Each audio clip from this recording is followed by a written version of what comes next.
Following the trail of Broderick, Merlin's apprentice, your journey took you to London, the last stronghold standing in the middle of the terrible wastelands.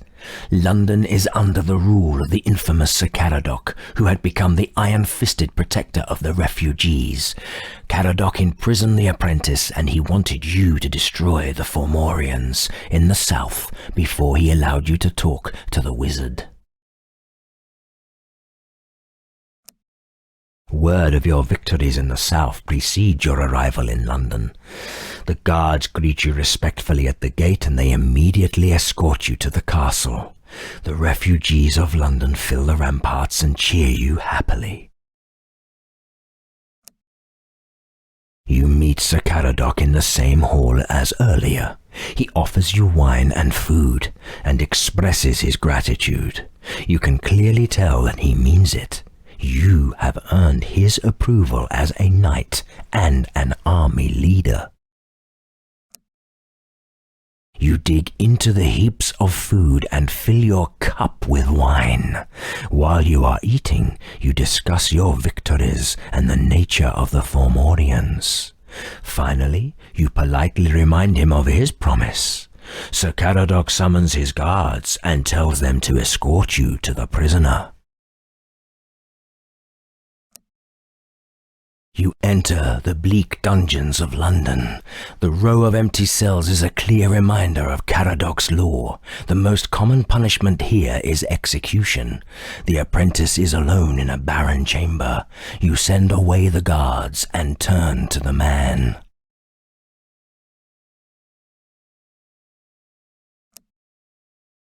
You expected a young man, but you see a middle-aged, haggard man instead.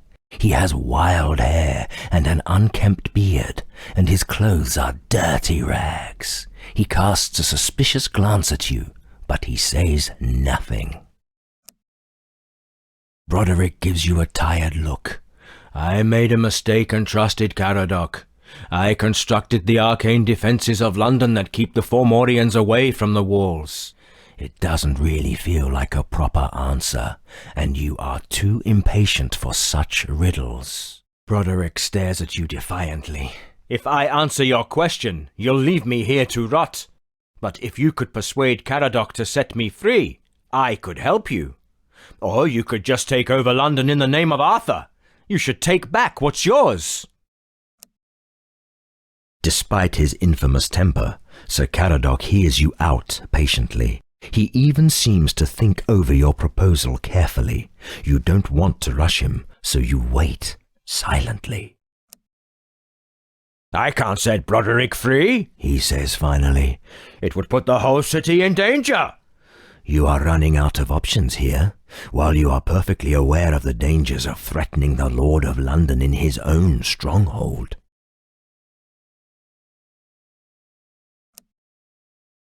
Even if only for a heartbeat, Sir Caradoc loses his temper, and you glimpse his true self behind the mask of the grim commander. But he immediately regains his calm and offers you a deal. If you must deprive London of its protection, give him 2,000 gold to cover the expenses of the necessary reinforcements.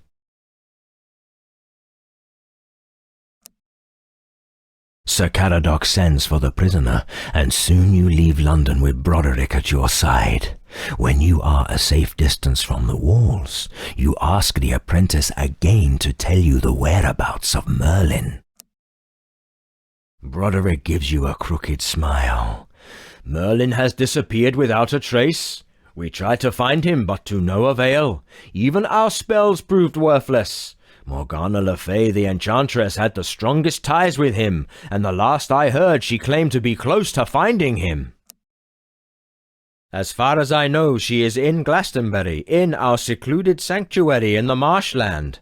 They are defending the former abbey against the Fomorians. But be careful with Morgana. She is a powerful enchantress who craves more power and would do anything to accomplish her goals. So you want to find Morgana Le Fay, my lord? Then hear out my advice, if I might be so bold. Be very careful. She is a temptress and a mighty enchantress, half mortal, half she, and her incredible beauty is matched by her insatiable craving for arcane power. Then again, if anyone can help you find Merlin, it's her. Alas, it seems that Broderick was telling the truth. Morgana is trapped in the former Glastonbury Abbey, defending their cabal against the Fomorian hordes. You have to get through their magical defences first. We come to beg your help, my lord, on behalf of the good people of Ilchester. Our small town is only trying to survive on its own, but we found ourselves in the middle of a territorial dispute between the tyrant of Dorset on the west and the pagan Saxons to the east. They both lay claim to our independent town and are ready to go to war for Ilchester. We, on the other hand, do not wish to bow to either of them. They would not even hear us out, but they would surely listen to the voice of the king himself. The town of Ilchester has sent an envoy to King Arthur with a complaint. The growing wasteland surrounding the township has already made their life difficult, but now there are also two kingdoms fighting over their small territory. They are poor and insignificant, which can only mean one thing. The conflict is likely the result of ideological or religious reasons.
The enemy hero is casting a spell.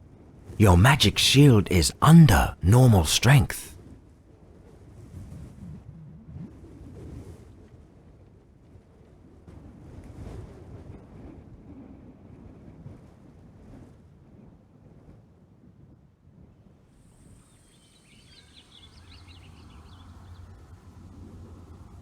The enemy hero is casting a spell. Your magic shield is fading.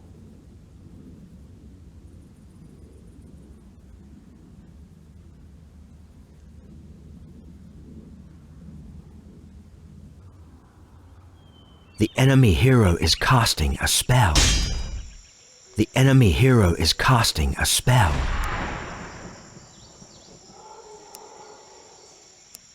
The enemy hero is casting a The enemy hero is casting a The enemy hero is casting a spell.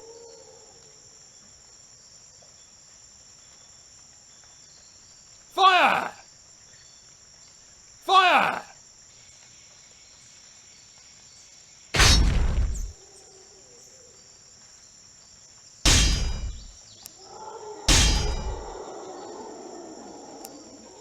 A spell was cast.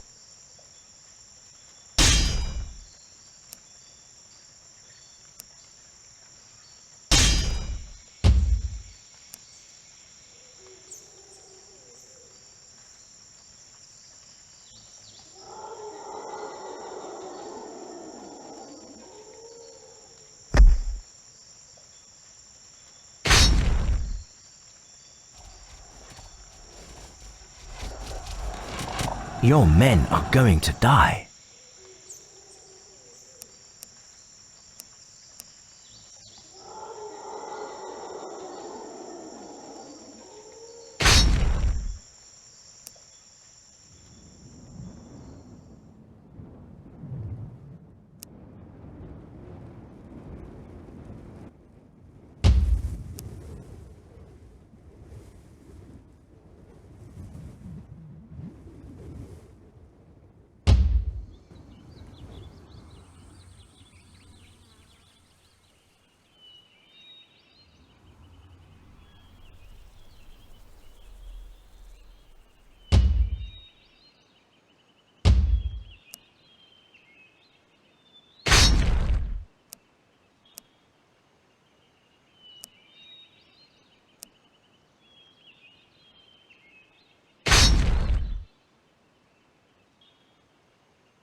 Fire! The enemy hero is casting a spell.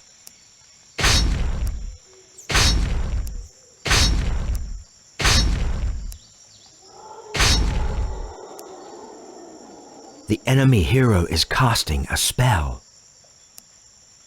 The enemy hero is casting a spell. A spell was cast.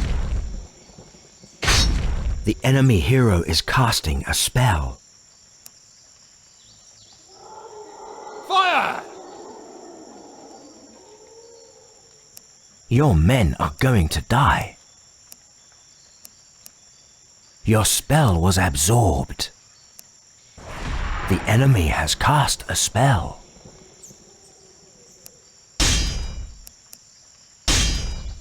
Your men are going to die.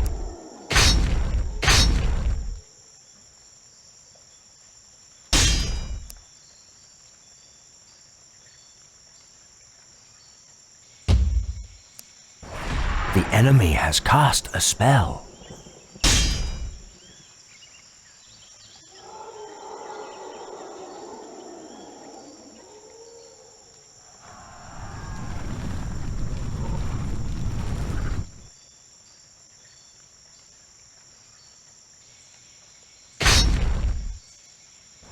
A spell has been cast.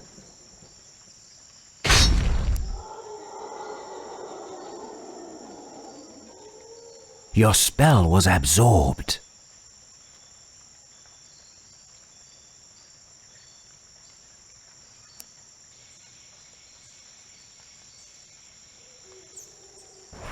The enemy has cast a spell.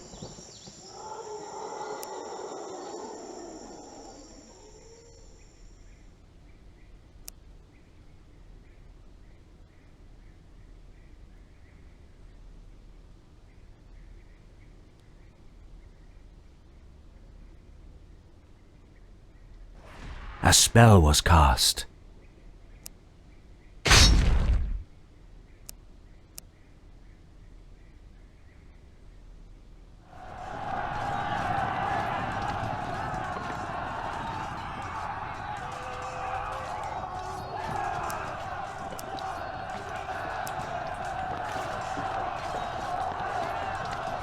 A spell has been cast.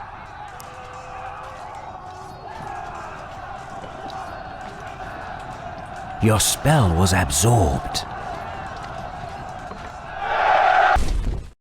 Broderick told you that you must travel to the fabled Glastonbury, where Morgana Le Fay, Merlin's most talented apprentice, is defending the former monastery from the Fomorians. You have to find Morgana and persuade her that she should help you find her master.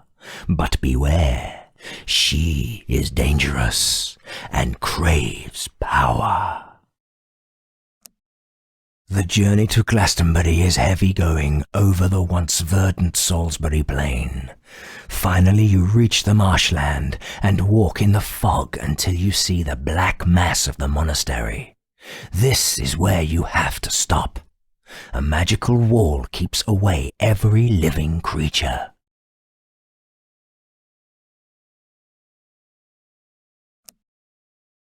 You pile up wet branches and soon a thick pillar of smoke rises to the sky. You wait for a while but nothing stirs beyond the shimmering wall of magic. The fog must have obscured the smoke to the defenders, but not for the Fomorians. Your men report an approaching horde. You clash with the monsters in the thick sludge of the marshland. The battle is short and vicious, and you finally overcome the Fomorians, but you suffer a nasty wound. You quickly have your men put out the flames.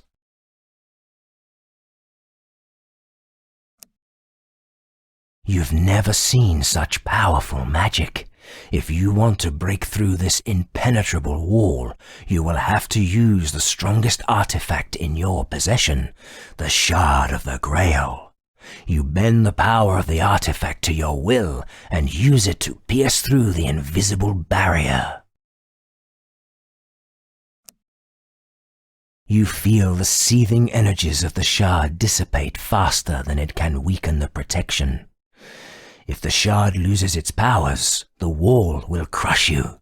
You could pour all its remaining energies into a final blast, but it could kill the wizard who maintains the wall. When you force the power of the shard against the wall, a piercing pain blinds you immediately and you stumble to the ground. When you open your eyes, you realize with a shock that you can't feel the power of the Grail anymore. At least the wall is gone. You can walk to Glastonbury. The former monastery is a sprawling complex of towers and separate buildings, surrounded by a makeshift village and a military camp. There is something clearly magical about this place, and now you understand why this place is so important for both believers and wizards alike. When you reach the first tent, guards appear from the fog. They seem suspicious, but they are not hostile. They take you to one of the grim towers in the fog, where you meet the most beautiful woman you've ever seen. She's wearing elaborate robes and eyes you coldly. She introduces herself as Morgana Le Fay. Her voice is strong, and it's clear that she's used to giving orders. Now she demands to know why you are here and how you got through the defenses. Morgana remains silent for a while. I'm certain that your arcane powers alone wouldn't break through our wall, she says finally, without any emotions. And I sense a mighty artifact in your possession. I could take it if I wanted to, but we might reach an agreement after all.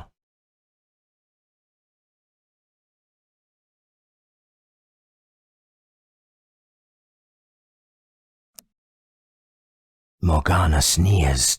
Merlin disappeared during one of his mysterious journeys, and I don't know where he went. But you're right.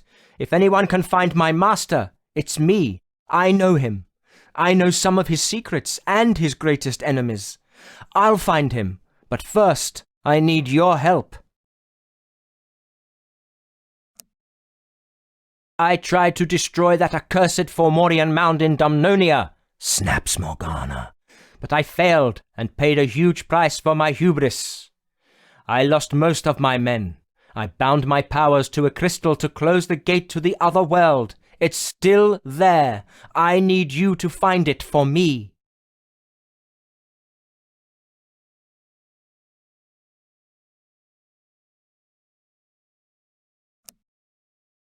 I find your constant suspicion irksome, son of Arthur, says Morgana coldly.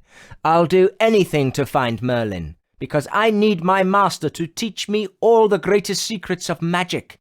The promise I made you has nothing to do with it. But first, I need my powers back.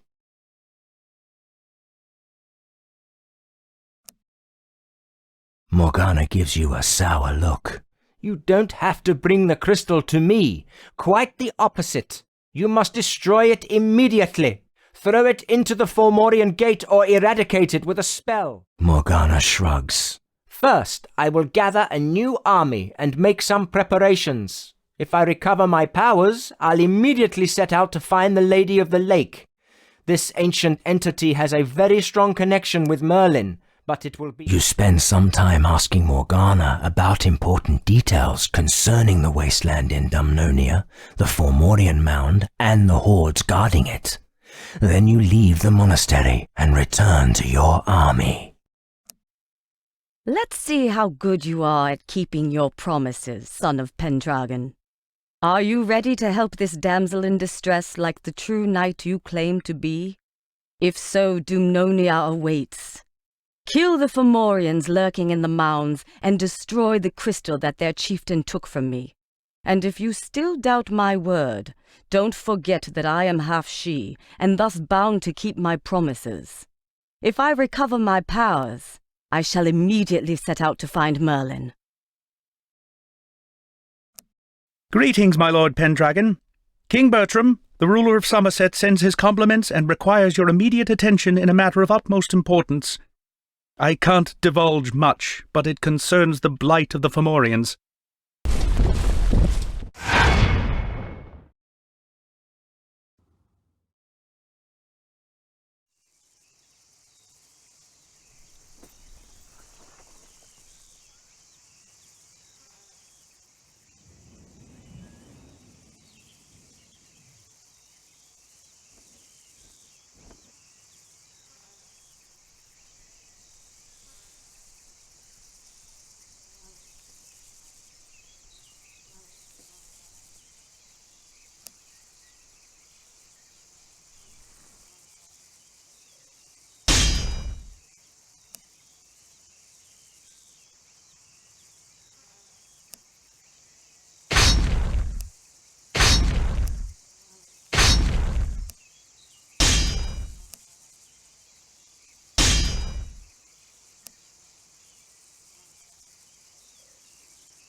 The enemy hero is casting a spell.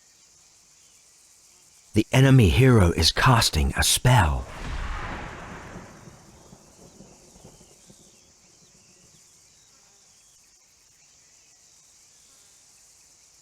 A spell was cast.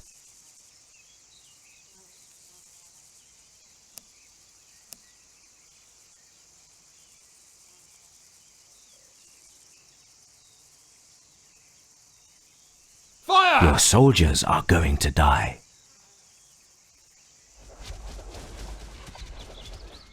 Your units are in danger.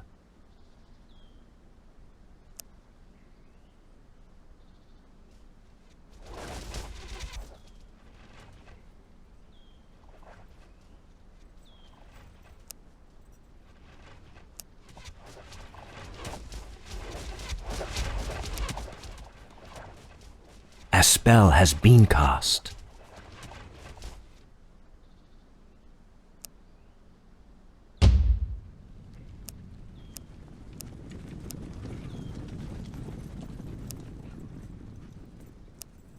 Your spell was absorbed. The enemy has cast a spell.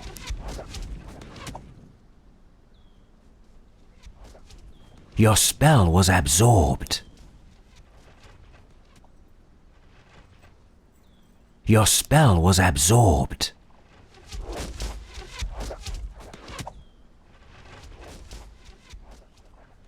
A spell has been cast.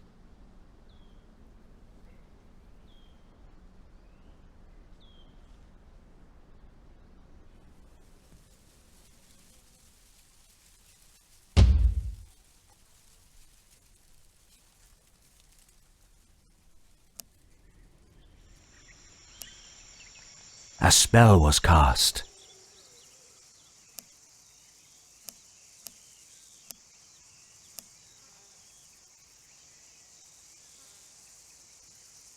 Your soldiers are going to die. Your men are going to die. A spell was cast.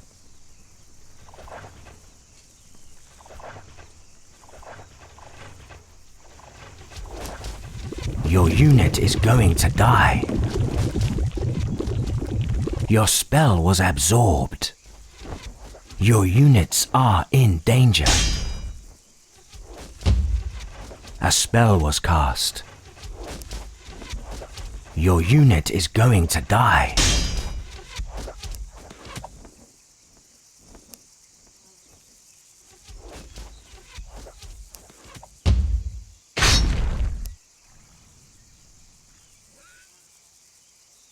Your spell was absorbed.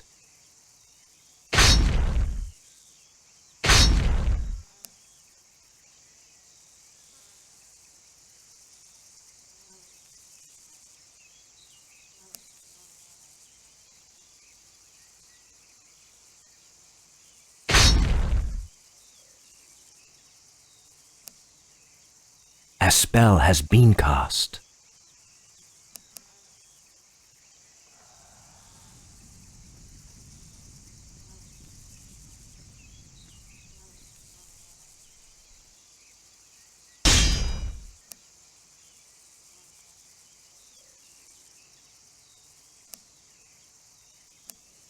A spell has been cast.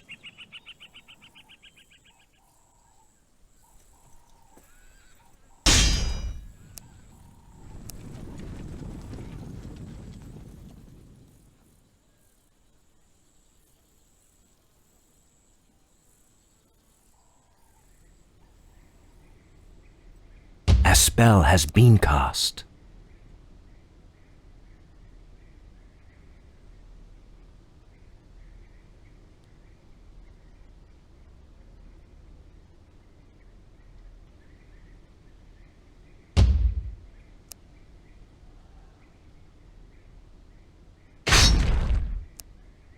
A spell was cast.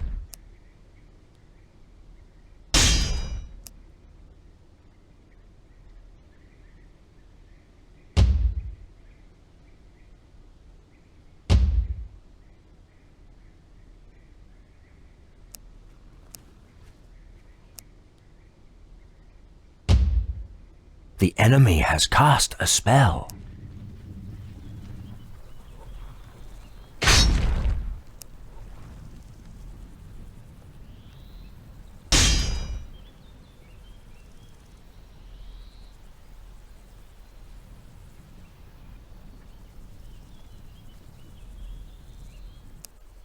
The enemy has cast a spell.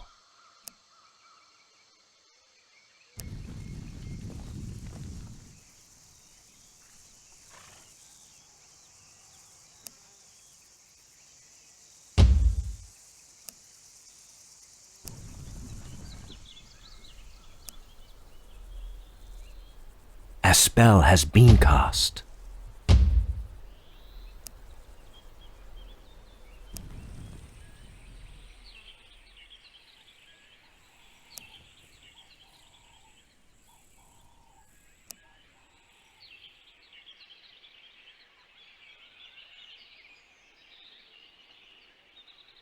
The enemy has cast a spell.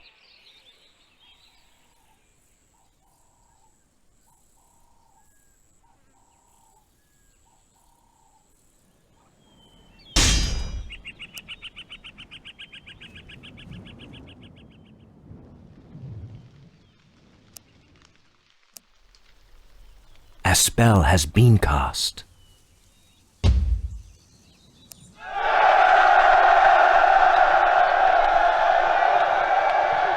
I come with grave tidings, my lord. We took away the Fomorian corpses, cleaned the area, and waited for the Nethergate to close after you performed the sealing ritual. But it did not happen. The shard must have lost its power to close the gates after you penetrated the mighty defences of Glastonbury. We desperately need to stop the hordes swarming through the portal into Britannia. Go to Meacham and ask the help of the former guardians of the Grail. They might be able to help restore its power. I've made all the necessary preparations, Sir Pendragon, and now I'm ready to begin my quest to find Merlin, just as I promised. First, I will travel to see the legendary Lady of the Lake. She is a creature of dreams and prophecies, and she may know where Merlin might be found. I also suspect that she was the last one to see my master. Alas, I have heard disturbing rumors about the lake, claiming that the place became a nightmarish land, swarming with Fomorians. I expect I'll be called upon to use my considerable powers. Your Grail Shard has lost its power to close the otherworldly gates, which the Fomorians swarm through into Britannia. It became useless after you penetrated the defences of Glastonbury Abbey. You must use this power, so you came to Meacham to ask the help of the former guardians of the Grail. First you visit the shrine where you found the shard.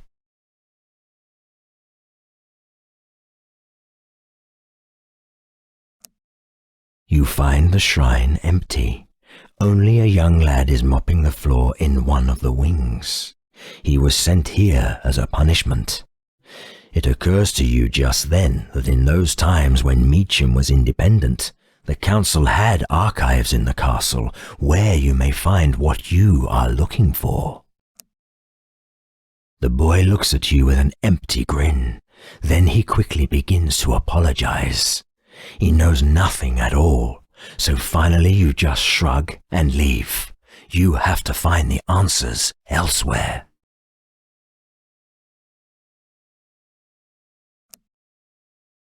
The building of the archives might be the oldest in this town. The facade is covered with creeping ivy. The huge oaken gate opens with a screech. Thick stone walls divide the interior into several rooms, which are all filled with bookshelves and tables.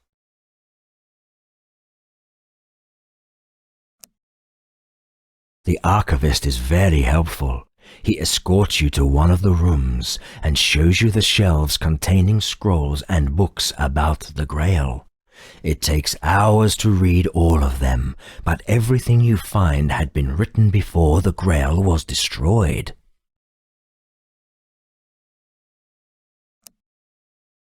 After some hesitation, the archivist tells you that they keep the most valuable volumes in the biggest hall, but only the members of the city council had the key, so it's been closed for a very long time.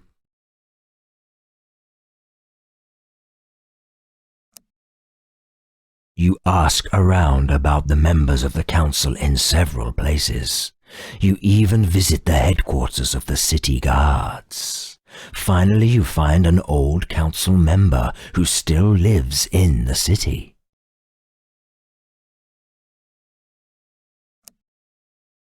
It takes a long time until the wizened old man finds the key, but finally he hands it over and wishes you success on your quest.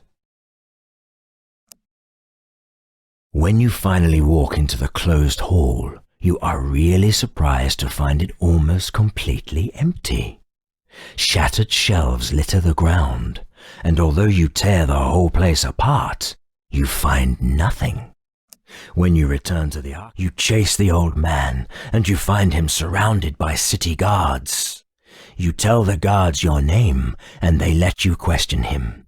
Finally he cracks, and he tells you that he sold the scrolls to a merchant. Although he trembles with fear, the merchant is a short man with a shifty look. His smile disappears when you immediately ask him about the rare scrolls. When he realizes that you're not here to sell anything, he sets his thugs on you, but they are no match for you. The terrified man blurts out everything. The merchant reveals that he sold the scroll to the abbot of a nearby monastery, the same person who wanted them to capture an old man claiming to be a guardian. He tells you how to get there, then flees. You find the monastery in the woods, where a monk greets you.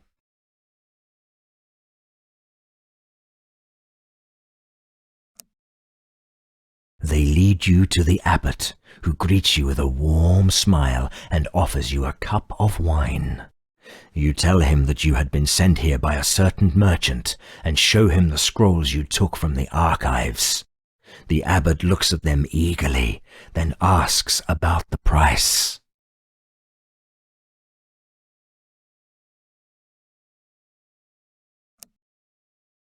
You tell him that you only need to spend a day in the monastery library and read the tomes to gather wisdom before you carry on with your quest.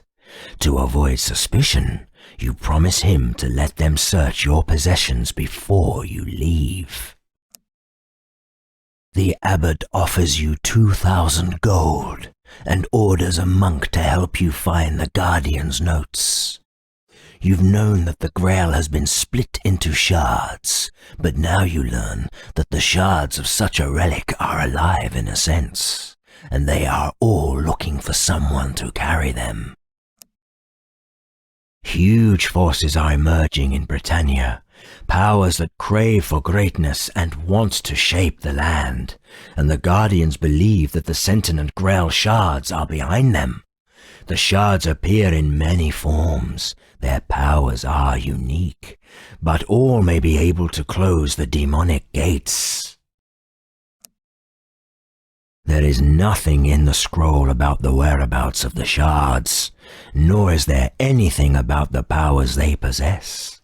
You give back everything to the abbot and leave the monastery.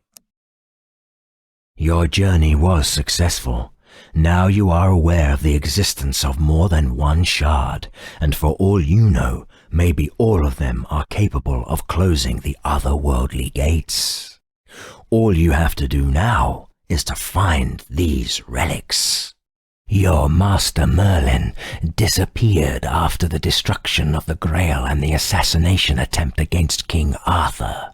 You would have been among the first trying to find him, but before you could leave Glastonbury, the Fomorian gates opened close to your sanctuary, and you couldn't risk traveling. Now your only chance is to find the legendary Lady of the Lake, who may know where Merlin could be. The lake where the lady, a creature of dreams and prophecies, used to live is no more. On the empty lake bed, a twisted tower stands, the color of ashes, surrounded by a cloud of swirling smoke. The scouts return with a grim-faced man. He was sent here by the Guild of Outlaws to find out how powerful the army of the Fomorian Lord could be.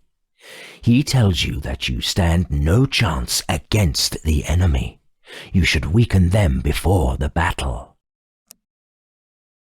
The man tells you that you should ambush a few smaller Fomorian bands before you turn against their lord. Then he shows you some of the places where you could attack them. These places must be important to the monsters, the nodes of magic.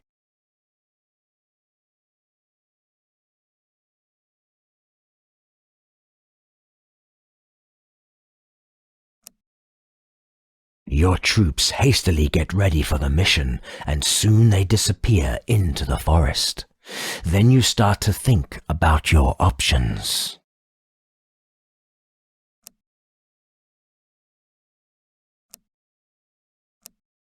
Your warriors look worried, but nevertheless they are ready to go.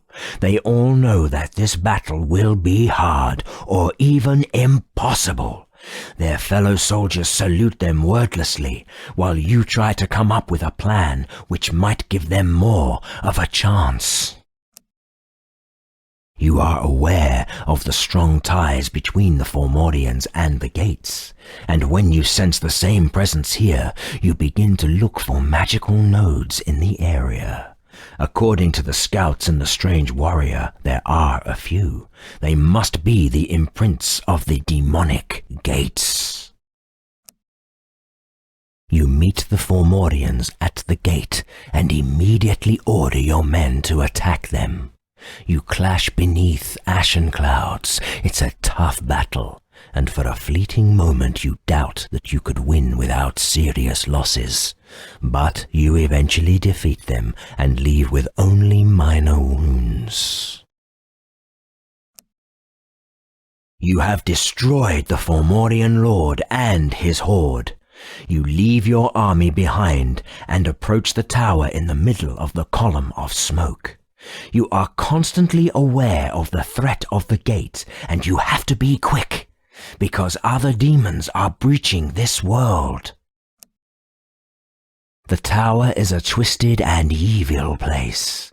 Its hallways are too big and too dark, and the angles seem all wrong. You walk aimlessly for a long time, but in the end you reach a hall on the top floor. It's still dark, but you feel that you might have found what you are looking for. You stumble around in the smoke and find 2 dead Unseelie warriors killed by magic. You also find a scrying bowl, a very rare magical item. You take it, but you know that first you must fill it with water from the lake. Your magic can only revive the impressions that the living left on the world. Still, you can watch the events of their last days. You see Merlin visiting the lady, and you also see that someone ambushed the wizard. His attacker was Nimue, the powerful Unseelie sorceress. The struggle between the 2 powerful wizards raged on for a full day. The only way Nimue could triumph was to attack the Lady of the Lake, which forced Merlin to sacrifice himself to save her. The Unseelie then took him prisoner and took him away. As soon as you leave the accursed tower, you go to Viraconium, the formerly mortal city, now the seat of the She-Council. You may find Nimue there, and maybe you can free Merlin, your master. You must admit, young Pendragon, that it was a wise decision to seek my help. I've returned from the Tower of Ashes and Dreams with the answers you seek. Merlin did indeed visit the lady, but they were ambushed by Nimue. She is a cold-hearted, treacherous, Unseelie enchantress, but I must admit that she is powerful.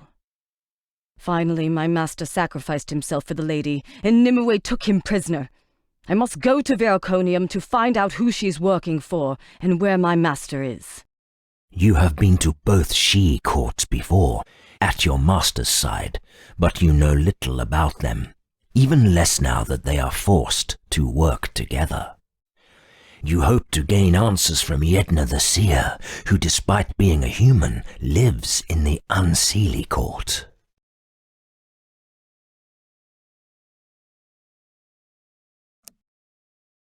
Nobody knows how the seer managed to get herself accepted by the Unseelie, but she has lived among them for a long time, so if anyone can help, it's her. They were good friends with Merlin. Nimue is a member of the She-Council now, which means you can't just accuse her. Yedna thinks the only way to confront her is by the challenge of spirit and soul, The trouble is, you are only half she, which means you will need the support of at least 2 council members. You could try gaining the favor of the Icethorn Prince, although he is not an easy person to reason with. Other than him, the only council member who might be inclined to help you is the Emerald Lady. The Icethorn Prince is the most powerful lord left amongst the Unseelie, and is feared even by his own kind. Him and Nimue have long been bitter rivals, so he might be willing to support you. But be careful how you address him, for his patience is short and his wrath is great. The Emerald Lady is a mysterious Seelie, who used to be the Summer Queen's advisor. It is said her wisdom is boundless, and she's able to make a just decision in any situation. If your intentions have merit, she will know. The challenge of spirit and soul is a magical duel of sorts. It is fought in the halls of the Fading Tower with special magical items. The loser is magically bound to fulfill a single command of the winner. Thus you could command Nimue to tell you where Merlin is. However, such a duel is very difficult, so you would be wise to seek help. The Fading Tower suppresses most magic, but some rare artifacts retain their powers even there. I know of only one person who might have something like that, namely the Beggar King. He is a powerful faun, a trickster by nature. He was named so because he never seems to have anything, but he has even tricked she-lords into giving him their prized possessions. He will no doubt have something that can help you, but the price might be quite steep. Wait, the seer says. Take my journal with you. It contains my thoughts and observations since the time I began to live among the She. I do not need it anymore, but you can learn a lot if you take the time to read it. You return to your temporary home and think about what you've learned so far. There is still much to do before you can challenge Nimue. Who would you like to visit next? The Crystal Tower of the Icethorn Prince is almost like a fortress within a fortress, and is surrounded by elite she guards. The prince receives you in his frosty throne room, gives you a hard look, then rudely asks the reason for your intrusion. Ignorant half-blood! I should freeze your soul where you stand! You are lucky I have need of your rare lineage, he yells. The North Wind is my birthright, but Aeslin, the Lord of Winds, refuses to bow his head to me. If you defeat him, I might consider granting you my boon. The defiant fool retreated to a place where no human or she may enter. That is why you are lucky to be none and both of those. You shall take this runestone to his realm, open a gateway for my soldiers, and then lead them into battle against the usurper. Now, be gone! You return to your temporary home and think about what you've learned so far. There is still much to... The Emerald Lady looks every bit as mysterious as her reputation suggests, and her sparkling gaze seems able to read your very soul. Her voice betrays no emotion as she listens to you. Then she quietly asks a simple question. What do you hope to achieve by Nimue's defeat? Revealing your true purpose can be dangerous, but knowing when to do so is the mark of a strong mind. I thought you to be such a person, she replies after considering your answer. Very well, Morgana Le Fay. I shall support you, But your request has to come at a price. There is a place in Wales that you know as the Lost Monastery. There you will find Oberon's crystal, which you shall bring back, and present to the Twilight Council as payment for my help. It is a dangerous task, but such is the appropriate price. I shall cast a spell upon you, she adds, that will conceal your presence from the worm's eyes unless you venture too close to them.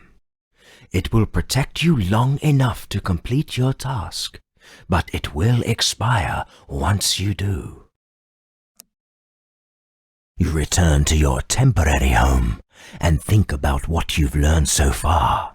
There is still much to do. You find the faun near the mystic pond, at the hub of Veraconium. He sits casually on a mossy stone, with a flute in his hands, and a broad, sly smile across his face. He listens to your request politely, then makes a theatrical gesture.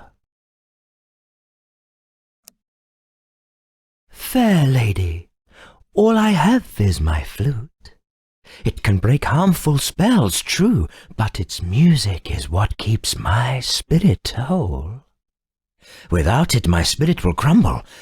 Something must keep my dreams alive until I make a new flute. The faun grins and answers in a rhyming riddle. Just something small, nothing you'd miss. All I am asking is a gentle kiss. If that is too much, a few tears will do, out of your heart, sad but not blue. I'm not greedy, don't want to feast. I need yesterday's memories, at least. As you say the words, memories start to flash before you. Then you feel them slowly fade from your mind. You realize you're not just sharing them. You return to your temporary home and think about what you've learned so far. There is still much to do before you can challenge him. You now know what tasks you must perform before you can challenge your master's kidnapper.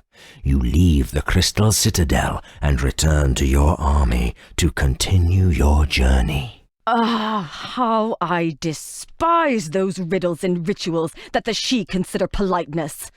That miserable gathering pretends that they are not refugees stranded among the mortals, and expect me, Morgana Le Fay, to dance to their tune before they will help me.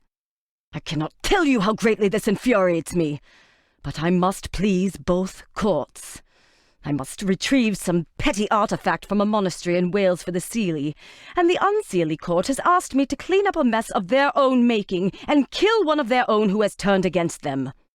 The noble Navia Sulla, the wife of the self-proclaimed emperor who rules the former Roman province of Iberacum, called King Arthur or his lawful heir to negotiate. The envoy assures you that the matter is very urgent, so you set off for the forests outside Sherwood to get to the camp of Navia. It takes time for you to find the camp in the dense wilderness. The camp is substantially bigger than you'd expected, and looks like a large hideout for refugees. There are several thousand tired and weary people there, but the mood is peaceful. The Empress sweeps the veil from her face, and you suddenly realize she is a ghost. My husband woke me up from the dead in his insanity after I died. As an eternal being, I know the ways of magic, and fighting is not unknown to me either. After I returned as a ghost, and I realized my husband was insane, I tried to leave this world, but I was forced to come back from death by an unknown force, just like the Ghost Legionaries. The Ghost Legions, like the Wall and the Relic, are also the tokens of his power. The conversation is interrupted by voices from outside. A guard arrives and reports to the Empress that they have discovered a spy eavesdropping behind the tent, but he couldn't be caught. The scouts and a squad of soldiers are already after him.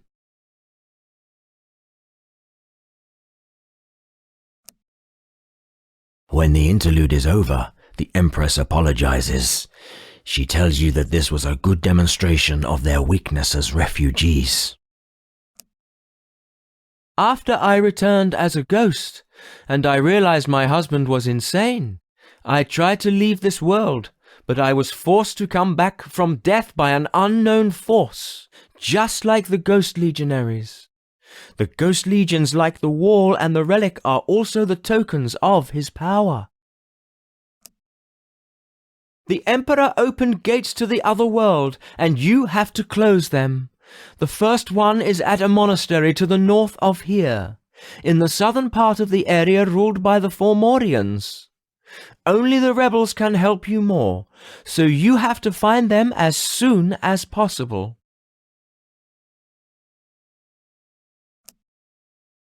Septimus Sulla thinks the relic belonged to Hadrian, but this is only the proof of his madness.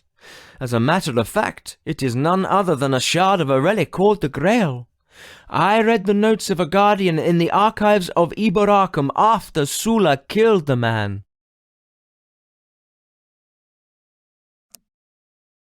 The Empress steps closer to the bundle of maps on the table, pulls out an enormous scroll, and unrolls it in front of you. No one knows their exact whereabouts. I only know that they are at the seashore west of Eboracum, in a province overrun by the Fomorians.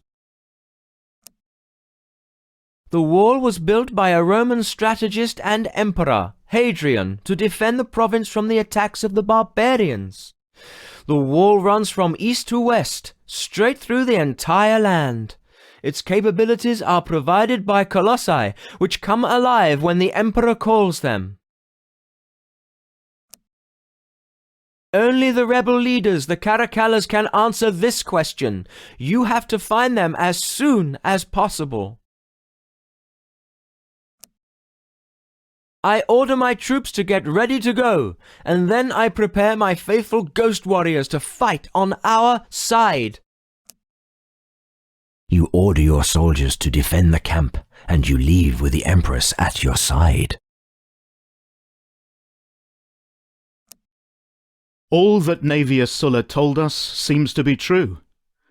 According to our spies, Septimus Sulla rules his so-called empire with immortal ghost legionaries, and demands terrible sacrifices from his people, that he might defend the wall against the Pict hordes.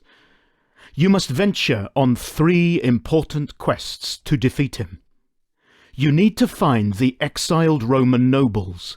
Also, you can't fight an army where the soldiers keep coming back from the dead, so you must close the gates whither they return. And the stronghold of Eboracum must fall.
The enemy hero is casting a spell.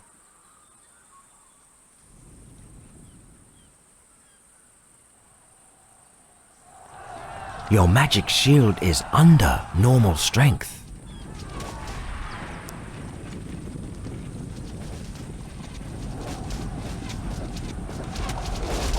Your men are going to die.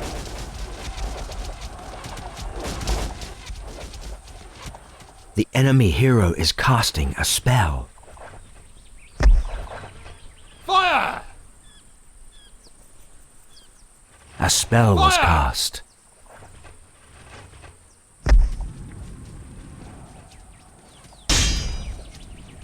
Your magic shield is fading. Your men are going to die.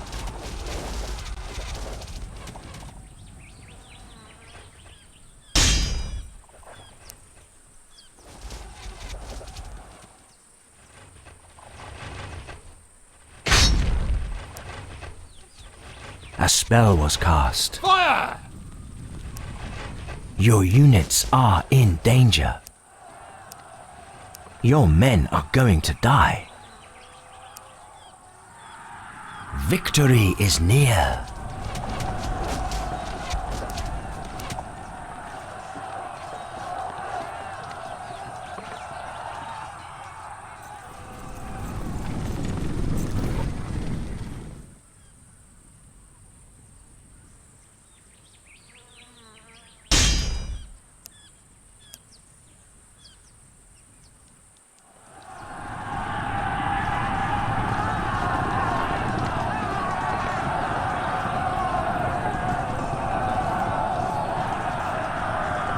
Your spell was absorbed.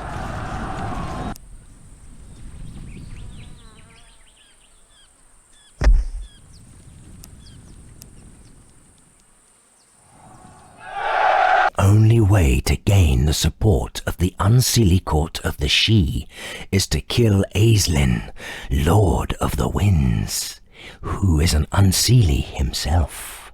They gave you a rune stone, which is able to open a gate to Aislinn's domain. Neither she nor mortal warriors can get through the magical defenses, but since you are neither of them, you may be able to succeed. The dwelling place of Aislinn is a bare, windswept plateau. The storm grabs your cape hungrily as you get closer. You don't feel any magic. You don't even know if you are inside the area protected by the charms. So you must get as close as possible before opening the gate. You successfully crossed almost the whole plateau undetected, but then you meet a patrol of 4 unseelie warriors in a ravine. You storm the unseelie with a sword in your hand. You don't want to use your magic, because you will need your powers if one of them tries to alarm Aislinn. They are trained warriors, so you have to fight for your life. Suddenly, a strong wind sweeps through the ravine.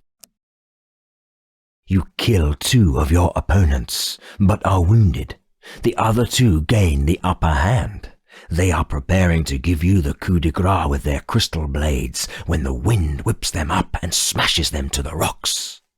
When you look up, you see Aislinn, the Lord of the Wind. The people of the Sidhe look almost eternal, but the Lord of the Wind shows his age. His face looks like cracked soil. His back is bent, and his whole body is transparent.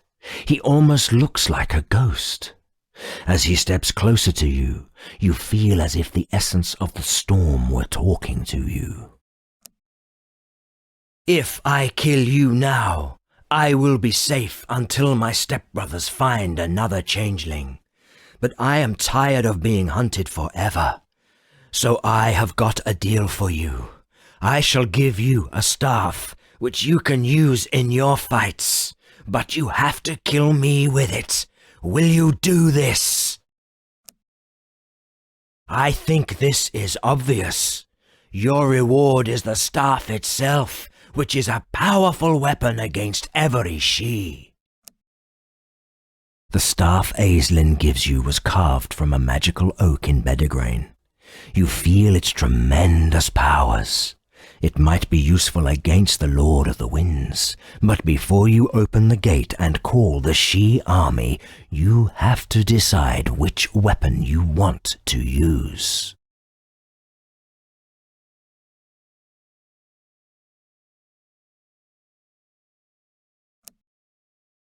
You open the gate with the help of the runestone and watch contentedly as the troops arrive.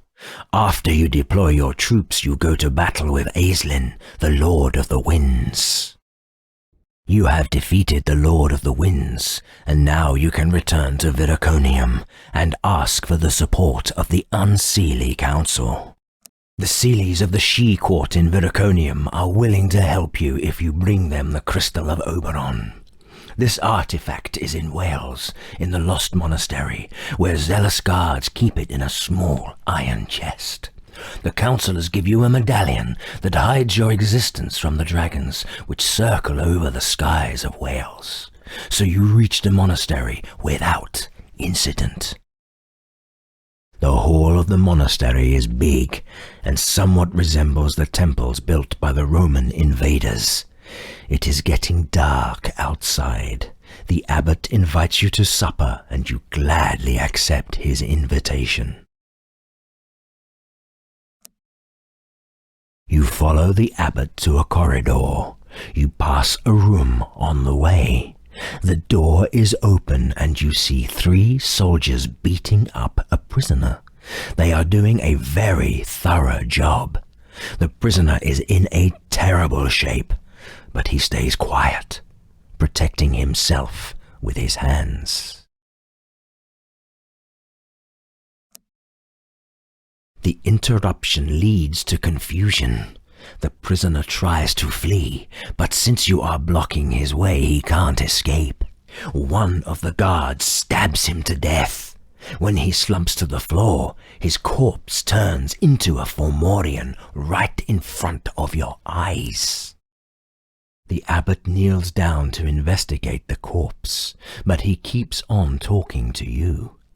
It is a strange building, full of mysteries. I have got used to it over the years. The prisoner and the soldiers might not exist at all, just like this monster, or maybe they are all real. You keep on walking, and soon you reach a huge refectory where monks are eating their supper in silence. The abbot sits down and nods to you. "Do take a seat," he says, "and tell me what made you cross the dangerous borders of Wales." "The Crystal of Oberon hidden in an iron chest?" wonders the abbot. "I've never heard about it, but honestly, nobody is familiar with all the secrets and treasures of the Lost Monastery. And what will you do with the crystal? Will you give it to the She or to the Christians?" "Splendid!" The abbot seems to like your answer. The supper has already ended, so the old priest asks you to follow him to the archives. "You'll have to talk to Brother Cornelius," he says. "He can help you." When you arrive at the scriptorium of the monastery, you are amazed to see hundreds of manuscripts and scrolls. An old monk waves you closer from a table at the opposite wall. "Have you even begun your journey?" he asks, "or was it in vain?" "It doesn't matter. I'm very busy right now, so we should decide it the way you usually do with a heroic struggle." However, the world fades to black before you could answer. You are in a room now where you see a dagger-wielding demon attacking you. You don't have time to think over the frightening phantoms of the monastery. You have to defend yourself. After a fierce fight, you overcome the Fomori. When the battle is over, you find yourself in a small room. You see an iron chest with its lid open. There is a translucent piece of crystal inside. It is as big as a human heart. You take the gem and leave through the only door you see. You do not bat an eyelid when you see that the door opens into the hall of the monastery. You quickly leave this strange and creepy place, join your army and head back to Viraconium to the Sidhe court. How I long to leave the glittering city and be on my way to find my master. I'm sure the council would be glad to play these ridiculous games with me for an eternity. But once they see that I have completed all their tasks, they must grant my wishes for a change. They have granted me permission to fight Nimue in a challenge of spirit and will. I am about to enter her fading tower, where I will make her beg before I allow her to give me my answers. You're here at last, Southerner. I've watched you march across my land, bent on tearing down all that I've built. Had I not been bound to the seat of my power, I would have met you on the battlefield to deal with your rebellion long ago. But now you are almost within my reach.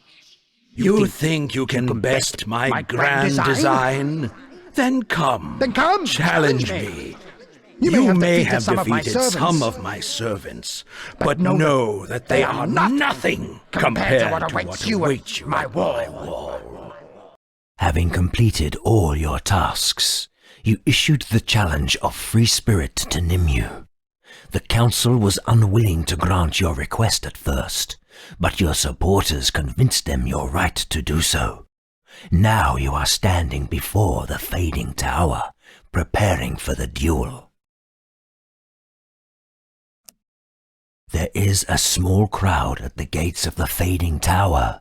You stand amongst the members of the Sidhe Council, your supporters and Yedna the Seer, awaiting Nimue's arrival. She is late, and it is probably intentional.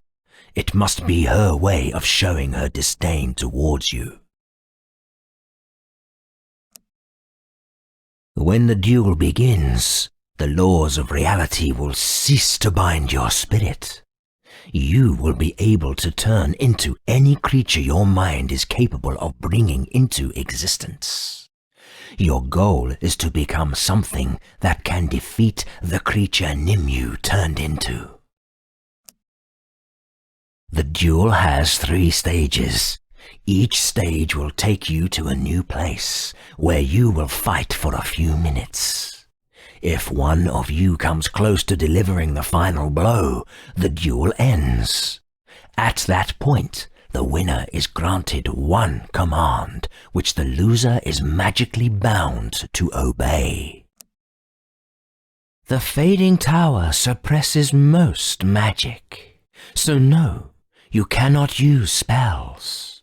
Some artifacts retain their power in there, but they will most likely be destroyed if they are used during the duel.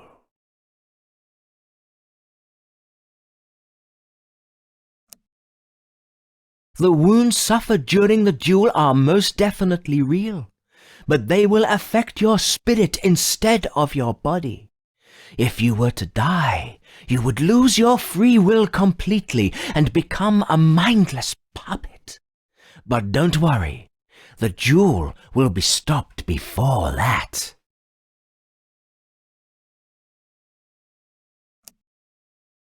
Nimue finally arrives with a gleeful smile, wearing a beautifully carved symbol of Nuada around her neck. A powerful artifact, no doubt. The Icethorn Prince loudly objects to its presence, then he storms over to you in anger. I will not allow her to make me look like a fool by letting you be defeated, he roars. Here, take my bracers. They shall protect you from both fire and cold. Make sure Nimu's thoroughly humiliated, and you can keep it." As he leaves, the Emerald Lady steps closer too. "Nuada's power makes this fight unfair, even with those braces. But a pendant of health should restore the proper balance. If you can win without using up its power, you have earned it."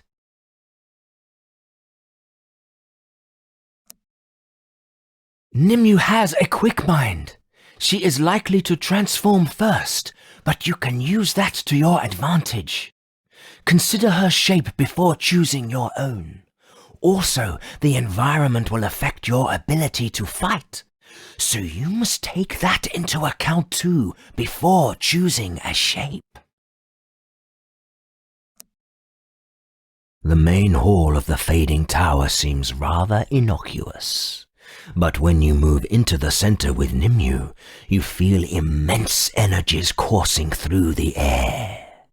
The council members form a circle, and the walls fade away, taking you both into a different realm. The challenge begins. You find yourself in a summer forest clearing, beside a shallow pool. You're still trying to adjust to your surroundings when Nimue turns into a large firebird and flies at you, ready to breathe fire. You must quickly think of something, or this will be a very short duel. You swoop into the air, trying to get above Nimue's back. She attempts to breathe fire on you several times, but you're too quick, and she misses.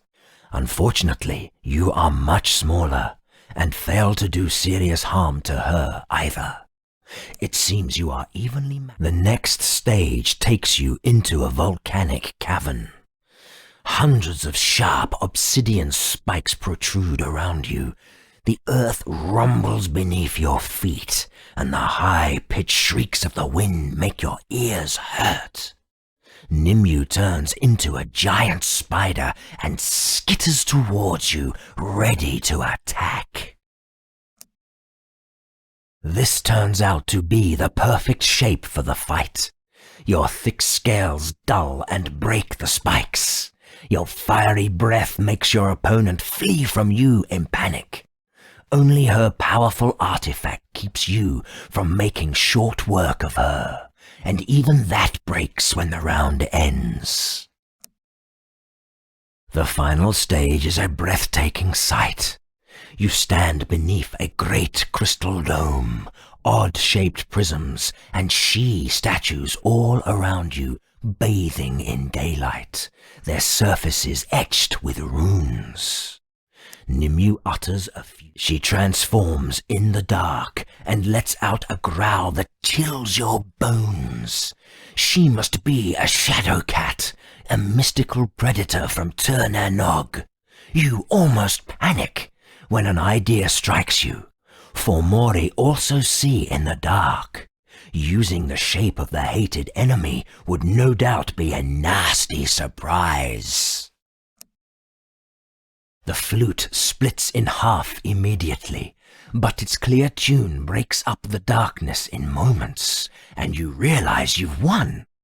Shadow cats cannot exist in sunlight, and Nimue screams in pain as she transforms back, kneeling, helpless before you. The tower starts to fade back to the central hall, but Nimue suddenly casts an unknown spell, and the world twists and turns around you. Your senses are overwhelmed by weird feelings of being in two places at once. Then the world goes dark. You wake up in the Fading Tower, with Yedna's concerned face above you. "She escaped," the seer says.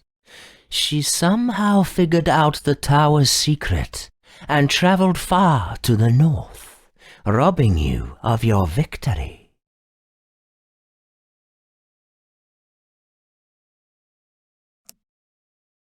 We shall, Emerald Lady replies, but this tower has lost its way. Nimue made sure of that, so you'll need to use another. Unfortunately, there aren't many of them left, and the closest one is beyond what you call Hadrian's Wall.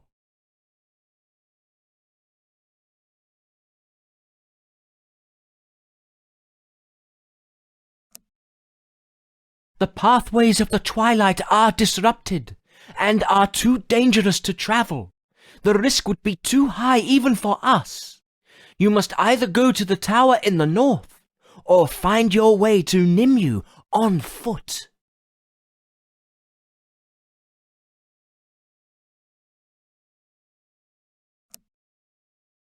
She escaped before the bond between your minds could form, but we wish to help you claim your rightful prize from her. We shall cast. The sigil ritual takes little time, and you soon find yourself back on the road. You quietly reflect on your experience among your half-brothers and sisters. Then you turn your gaze towards the horizon. You still have a long way to go before you find your master. Mad Septimus Sulla rules his so-called empire, the former Roman province of Iberacum, with immortal ghost legionaries. He sacrifices his people to defend the wall against the northern hordes, and he wants to expand his territory. You have to find the Roman noblemen who know his weaknesses. Following the advice of the Empress Navia, you've reached one of the biggest peninsulas on the western shores. The view is nearly perfect from the ridge. You can even catch glimpses of the sun shining on the sea from there.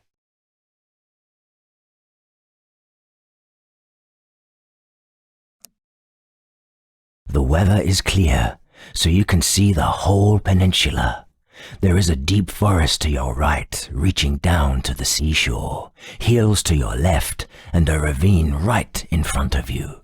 At the other end of the crescent-shaped ridge, a ruined fort endures the wrath of the gales.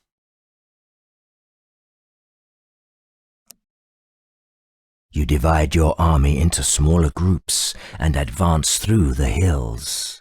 This is an ideal place for an ambush, so you send your scouts to the hilltops. Soon they report back about a dozen dead legionaries and a few slaughtered Formorians.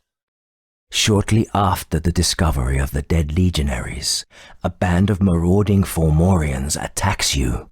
You successfully eliminate them without too many casualties, but you get injured in the fight. It is already getting dark by the time you leave the hills, so you have to find a place where you can set up your camp for the night. Staring at the flames of the campfire, you think about your choices. Suddenly you realize you may be able to find the rebels if you look for their campfires from higher ground.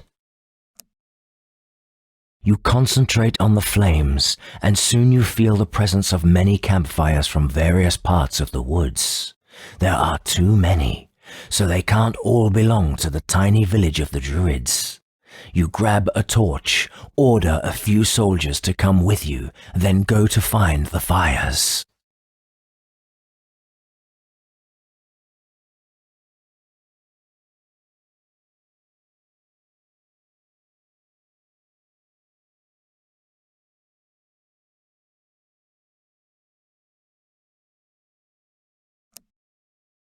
After a long journey in the night forest, you find the camp of the rebels. Hostile guards point their weapons at you and escort you to their leader. He is a proud-looking Roman who introduces himself as Tullius Caracalla and asks you what brought you here. When you mention the name of the Empress, Tullius Caracalla waves the soldiers away, then escorts you to his tent.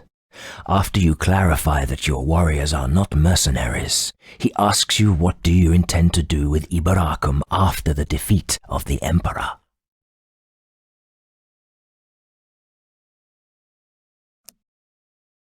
The nobleman ponders the possibilities for a long time. He might even think about refusing to help you in the name of the Roman nobles and the Senate. Finally, he asks, "To close a gate, one has to break the seal that keeps it open. You must destroy or take away the crystals that were used to construct the seals. First, we have to seize Iberacum. If the city is ours, we can prevent the Emperor summoning the Colossi to the wall, or we can use these arcane constructs for our own purposes. The first gate is in the marshes to the west. The second one is in an old monastery where Fomorians dwell, and the third is in the vicinity of the wall and opens in the Caracalla Manor." After the negotiations are over, you return to your army waiting for you in the ravine. Then you leave the peninsula. Following the negotiations, Tullius Caracalla sends one of his lieutenants to join your army and help you to defeat the mad emperor. The young Roman champion is skilled both in the ways of battle and in the arcane secrets of the Caracalla family.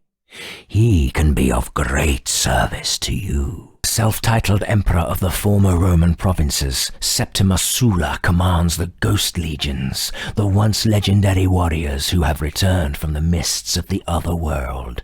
You can't fight an army where the soldiers keep coming back, so you must close the gates with the Shard of the Grail. One of these gates can be found under a ruined monastery. Your army is marching through Fomorian lands. When you feel the shard getting warmer in your hand, you must be getting close to the western gate to the other world. You guess that the ghosts should be near, and it turns out that you're right. The restless spirits attack your army soon.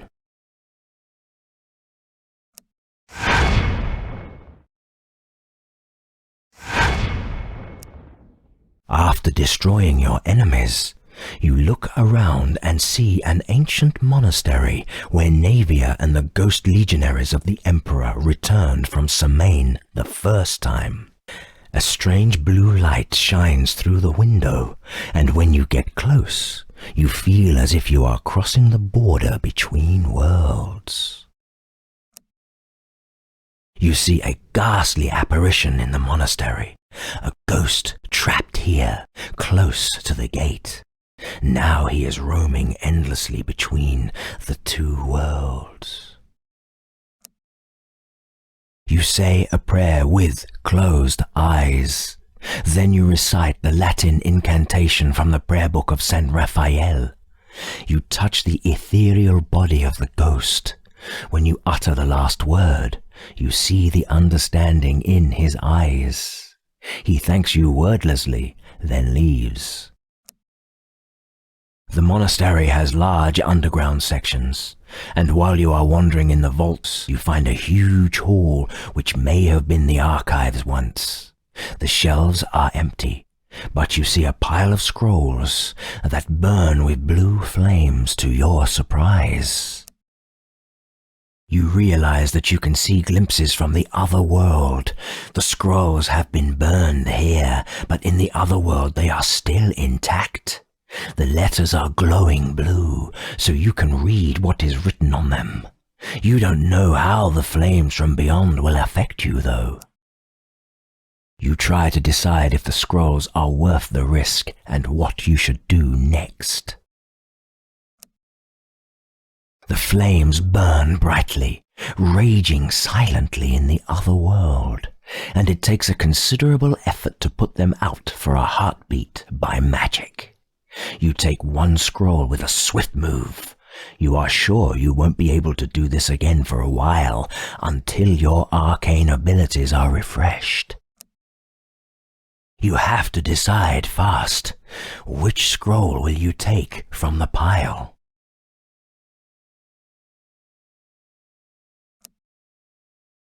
This scroll contains an ancient method of neutralizing spells. This knowledge could be very useful, so you memorize it to the last letter. You try to decide if the scrolls are worth the risk and what you should do next. The flames are incredibly cold and burn your skin without any visible marks, which weakens your magical defenses. But it's even more frightening that you sense a sudden void in your memories. Nothing important, but if you touch the flames again, it could be much worse. You have to decide fast. Which scroll will you take from the pile? This scroll is about the methods and the necessary components of making a magical item. You try to decide if the scrolls are worth the risk and what you should do next. The horrible cold of the flames pierces straight to your soul, and you feel memories disappear from your mind. When you manage to pull out your hand, you know you have lost valuable experience, and the third try would cause grievous consequences. You have to decide fast. Which scroll will you take from the pile? The scroll is about the colossi of the Emperor. You read it through and you gain valuable insight into the control of those giant statues imbued with arcane might, and you even know their weak points now. You try to decide if the scrolls are worth the risk. Following the impulse that you've learned to associate with the shard, you descend into the tunnels of the monastery until you reach the hall where the crystal is hidden. You wade through a thick layer of smoke and step onto a pillar in the middle of the hall, where you see the blurry silhouettes of souls ascending to the void above. You focus on the magical seal of the gate, but you are shocked to realize that it's not there. It looks like the Emperor pierced a hole in the veil of the world. You are able to close the gate temporarily because you are in the possession of the shard, but you can't stay. Your place is on the battlefield in the fight against the Emperor. The mad Emperor of Ibaracum, Septimas Sulla, commands the Ghost Legions, the once legendary warriors who have returned from the mists of the other world. You can't fight an army where the soldiers keep coming back, so you must close the gates with a shard of the Grail. One of these gates is on the lands of the Roman Caracalas. As you get closer to the heart of the former Caracalla land, strange emotions fill your soul. Enormous energies rage around Hadrian's wall, and your shard of the Grail begins to pulse. You hear snippets of twisted whispering and a humming, but there is no one around besides you. Even the landscape is unnatural. It looks as if it has been frozen by the touch of the winter. Tendrils of fog creep between the dead trees, and the ground is covered by a thin layer of ice. Your soldiers are cold, though it is not freezing weather. To your great surprise, the former Caracalla villa is not guarded by ghost legionaries. You are relieved and anxious at the same time, as it may also be a bad sign. Your troops surround the building, and you descend the stairs to the secret hall. When you step in, you see something very strange there.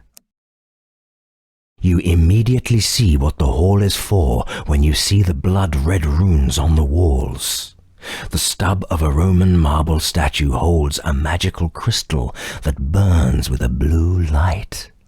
One of the walls, there is only a blurry, flickering layer of mist where the wall should be. You see constantly changing silhouettes behind it. Your warriors are still busy finding out what you are looking for, so you realize that only you are able to detect the phenomena. You carefully touch the wall with your hand, and you feel the shard turn red hot. You feel tremendous power and terrible horror at the same time. You also sense the presence of a cruel entity which is trying to get inside your mind. It takes a while to pull yourself together. Suddenly you are aware of the identity of that presence. It was the abnormal, sick essence of the Emperor of New Rome. This place was one of the most important sources of his power, so he still must have some connection with it.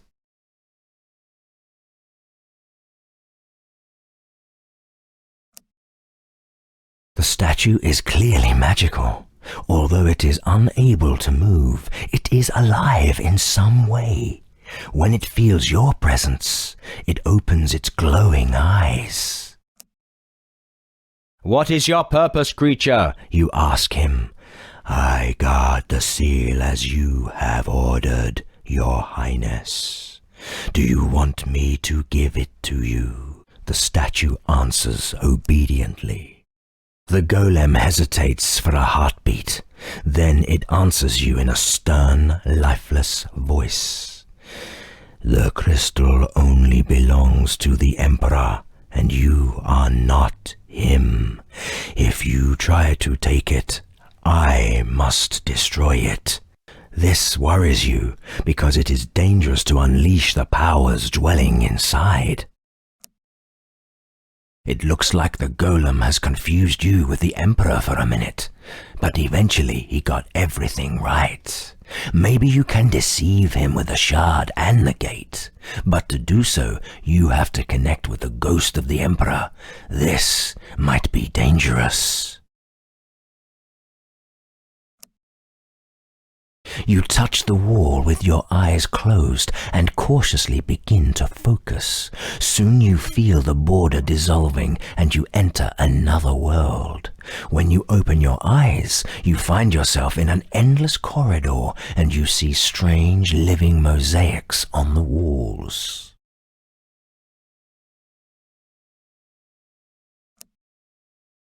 The different sections of the mosaic depict various scenes, always ending in a different way. These must be the memories of the Emperor.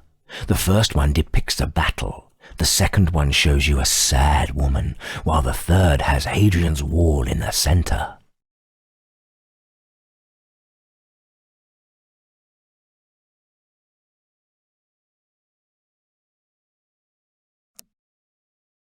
You are standing in the Emperor's quarters. Your wife Navia stands in front of you with sad eyes. You clutch a dagger engraved with runes. A storm is raging in your soul. You want to help your wife, but you are unable to comply with her request.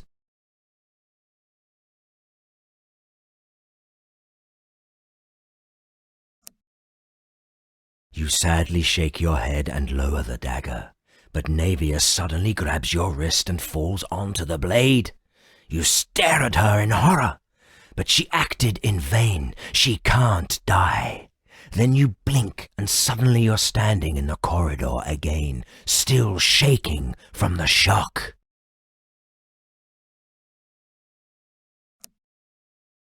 In a heartbeat, you find yourself in the middle of a raging battle. Your legionaries are fighting in small groups surrounded by countless picked warriors. Your loyal centurion asks you for a merciful death with a poisoned arrow in his chest, and 2 officers try to get you to safety.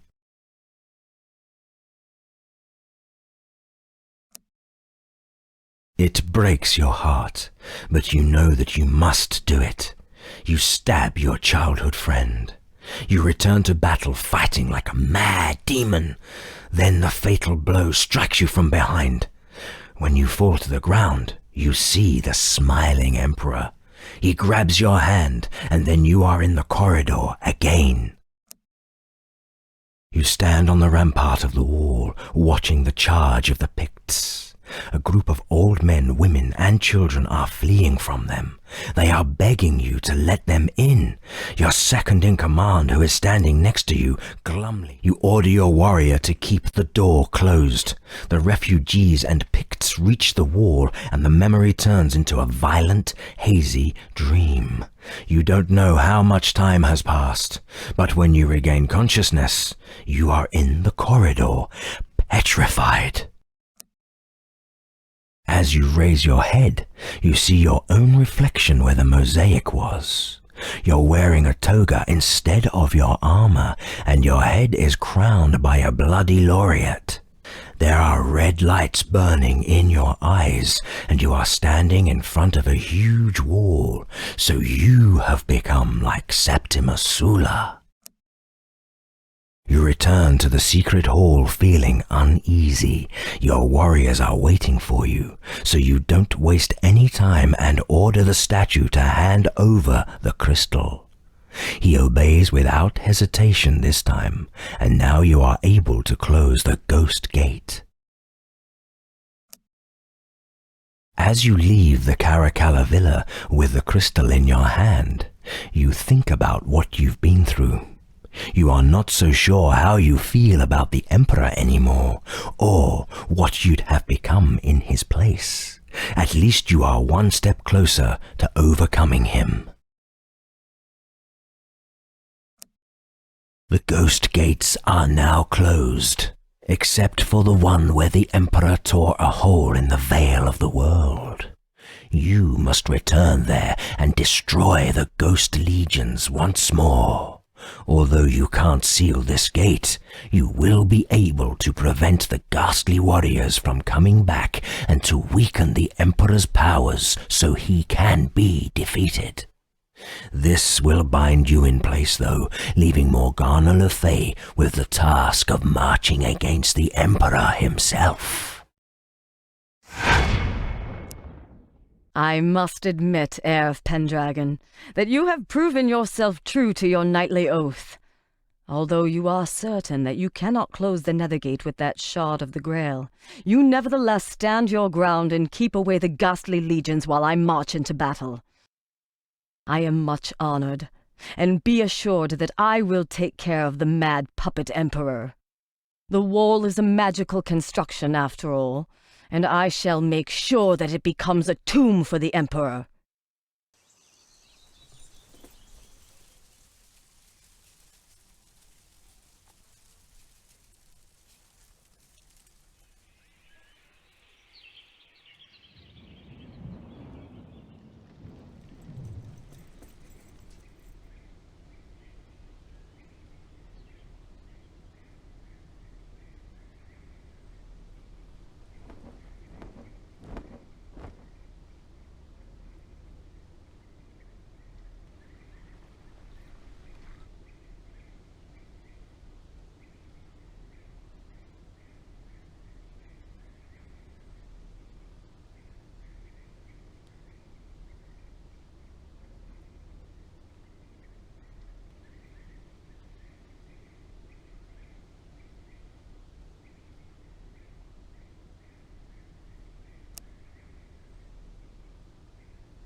The enemy hero is casting a...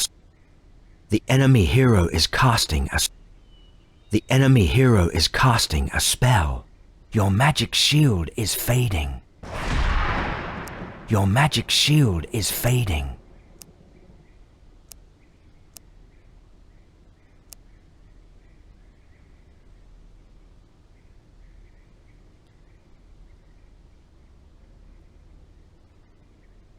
A gate was destroyed.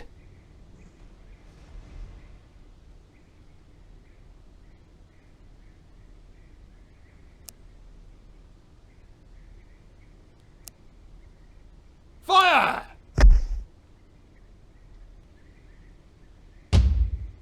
Weather conditions changed.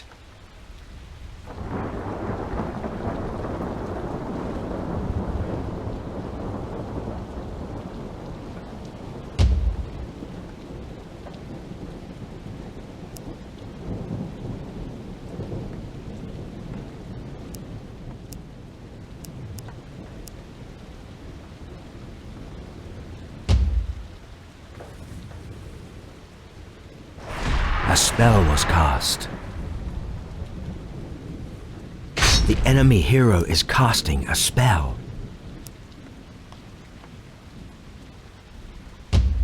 The enemy hero is casting a spell.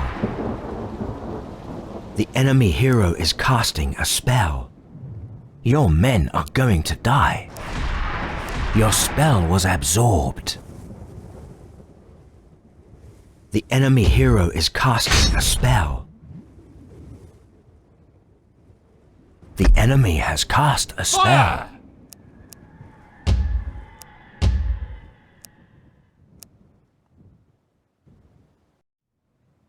Your units are in danger.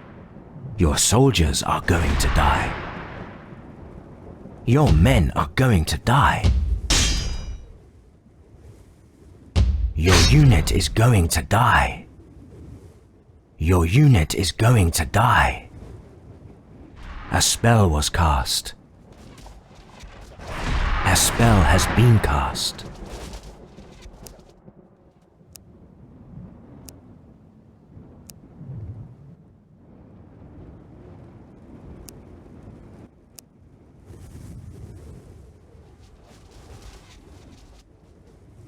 Your soldiers are going to die.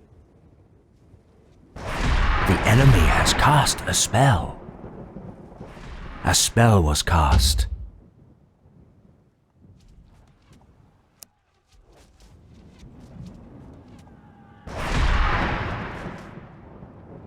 Your hero is in grave danger.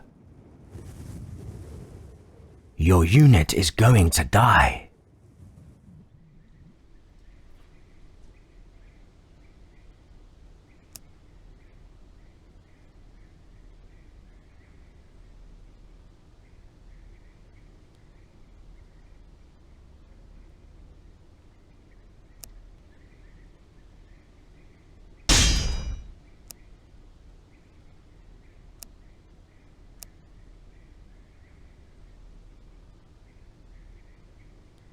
The enemy hero is casting a spell.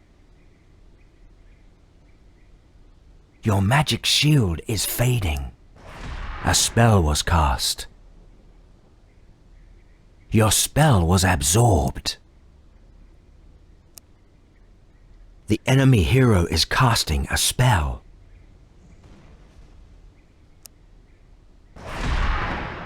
Your spell was absorbed.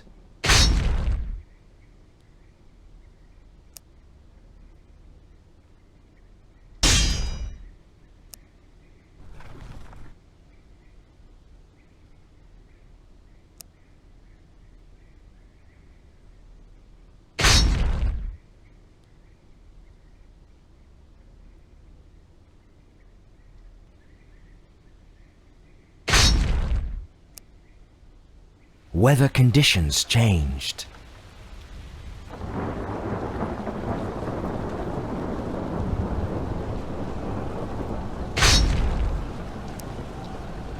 The enemy hero is casting a spell.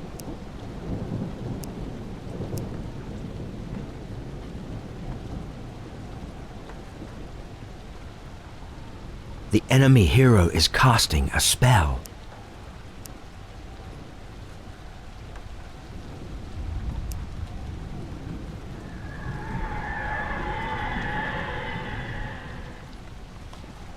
A spell has been cast. The enemy has cast a spell.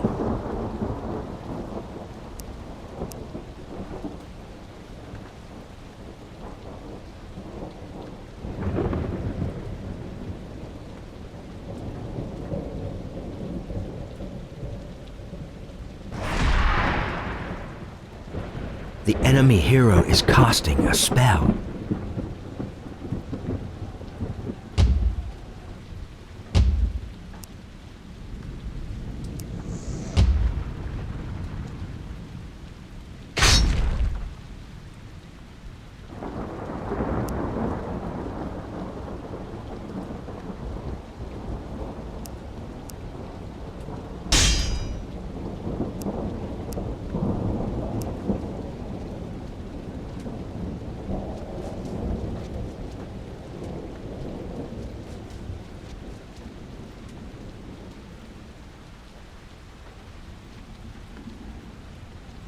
Your spell was absorbed.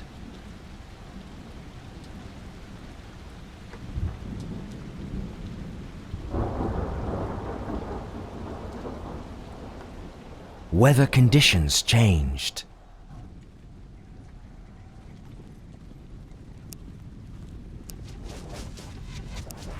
The enemy has cast a spell.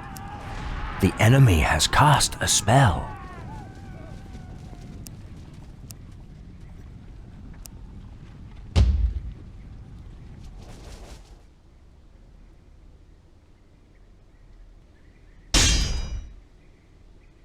Your men are going to die.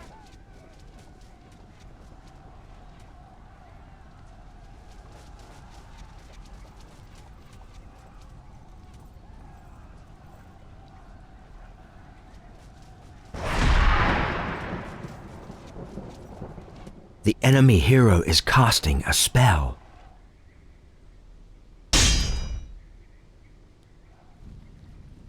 Fire! Fire! Fire!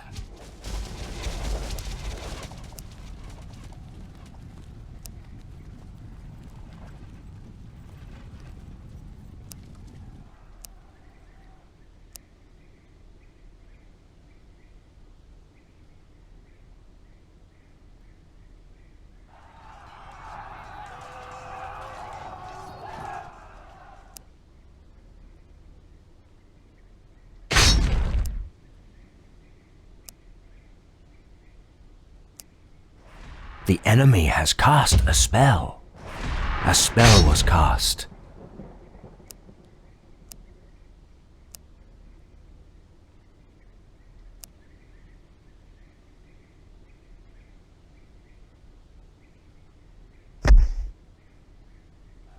Your men are going to die.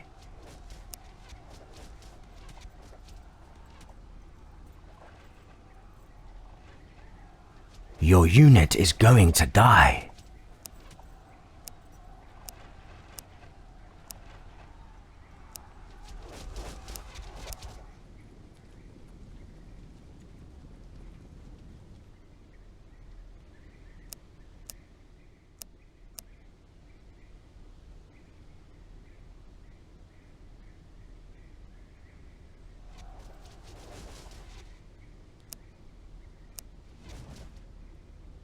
Your unit is going to die. A spell was cast.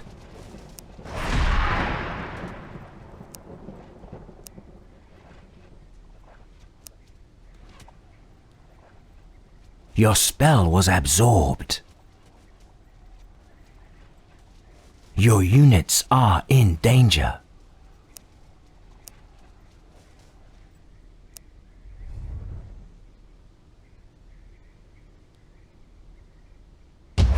The enemy has cast a spell.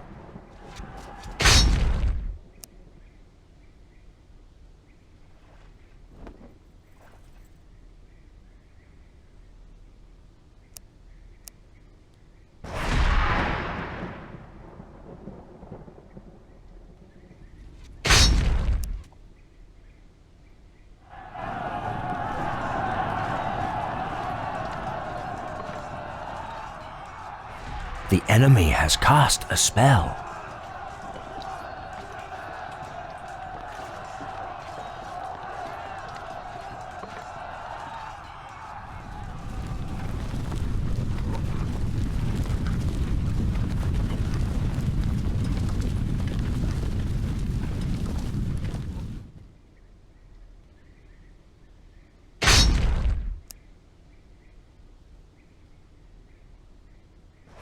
A spell was cast.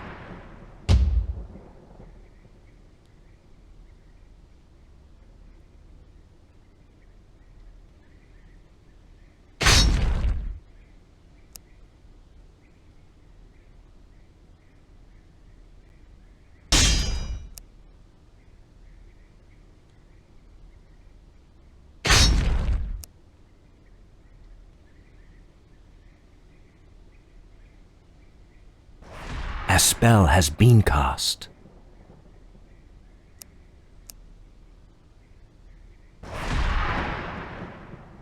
gate was destroyed.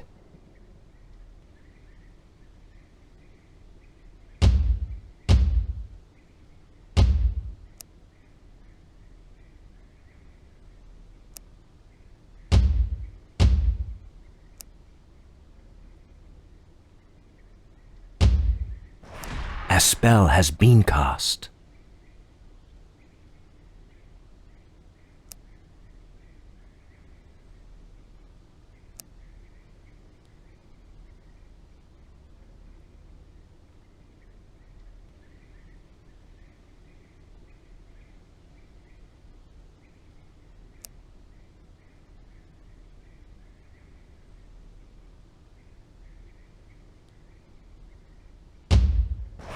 A spell was cast.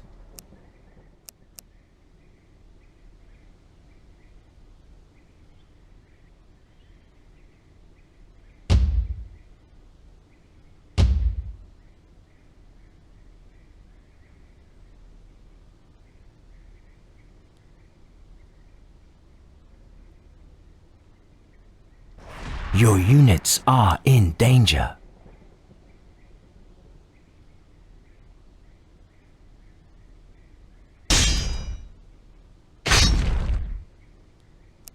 Your hero is in grave danger.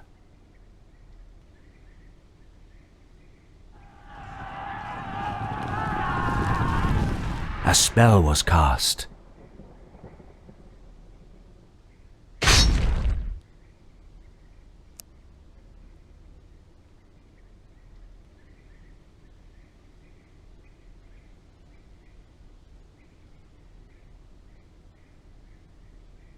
Your men are going to die.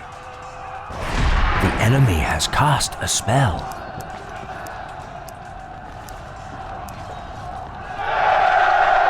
Nimue fled to the northern lands. You can follow her through the mystical gates that only open from the towers of the She. They are rare though, and even the closest one is north of Hadrian's Wall. It was a long, arduous journey through the Pict lands, but you are close. You follow the river north up a gentle slope. As you try to find a good place to cross the river, you find a bridge guarded by a newly built watchtower.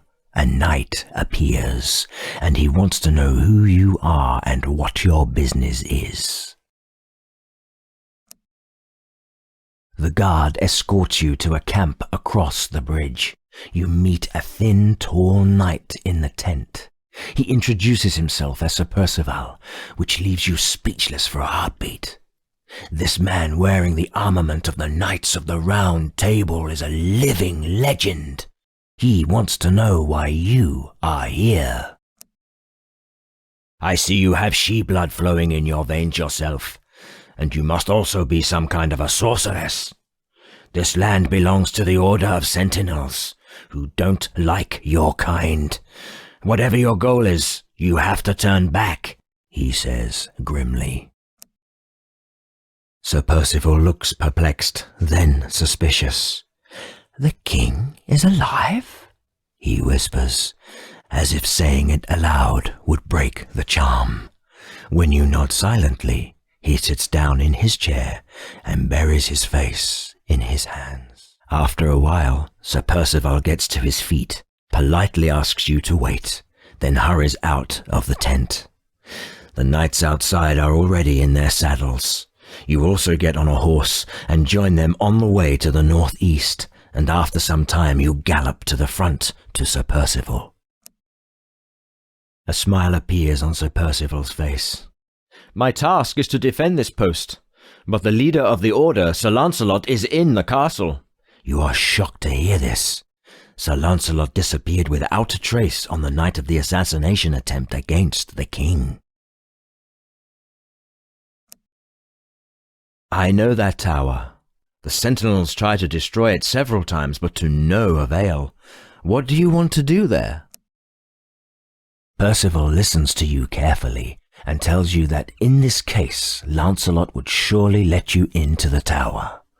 even if that means he has to antagonize each and every member of the Order. I don't know. I found him in a monastery with a serious wound. He had a strange shard embedded in his body. According to the monks, he was carried there by Sir Balan, but I've been unable to find the knight since then. Maybe he perished at Hadrian's Wall after he went south. His body is healthy, but I am worried about his mind. He doesn't remember the fateful day, though he has nightmares about it, where he charges someone with his sword, but never gets the chance to save his king. Lancelot wakes up feeling futile every day. What happened then? The knight nods grimly, and you keep riding without a word.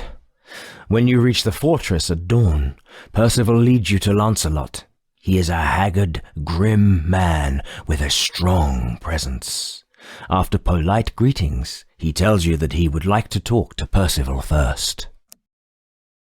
Lancelot tells Percival that he knows the whereabouts of Sir Balan. Sir Malagent is keeping him in captivity and wants a ransom for his release. In return, Percival tells him everything he heard from you, most importantly, that the king is alive. Sir Lancelot is even more surprised than Sir Percival was. His solemn face turns pale, and he doesn't say anything for a while. Finally, he asks you if the king has recovered from his wound. You tell him about the king and the reason why you came north. Lancelot promises to help you, and then he falls silent. Something is bothering him, and after staring at you for a while, he finally inquires if the mad emperor of Iberacum owned a magical artifact. Lancelot examines the relic, then he gives it back to you. He mumbles something under his breath. "Now I have seen the second one," he says. "You must know that young Pendragon has the third shard, but the powers of that relic are cursed." Sir Percival has experience with cursed items, and he wants to know more about the relic that young Pendragon is carrying. You tell him everything.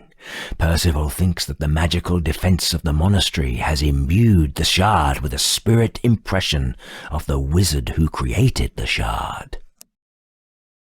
Most probably, yes. In the province of Kent, in Canterbury, they keep the book of St. Augustine that has already helped to cleanse many people and objects of curses. You thank him for his valuable help and turn to Sir Lancelot.